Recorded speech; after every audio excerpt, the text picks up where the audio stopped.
না আর পাপের ফল ভোগ করতেছি আমি। আম্মা, পাপের ফল আপনি পাইতেছেন না, পাপের ফল আমি পাইতেছি। যদিও জীবনে কোনো পাপ করি নাই, তাও আল্লাহ কেন যে আমার এই ঘরে আইনা ফলাইলো।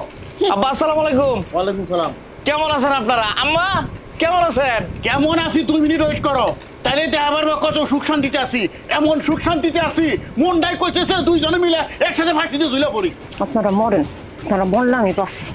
এখন দেখছো কেমন সুখে আছি। এবার ভাই, এটা কি ধরনের কথা কয়? হ্যাঁ, শ্বশুর শাশুড়ি লাগে কেউ এই ধরনের কথাবার্তা কয়? কথাবার্তা ঠিক মতো কয় কিন্তু। তাই তোর থেকে আমার শিখতে হইব কেমনি হিসাব করে আমি আমার শ্বশুর শাশুড়ির কথা কমু। ভাবি তোমার মুখ দিয়ে এগুলো কি বাড়িতেছে ভাবি?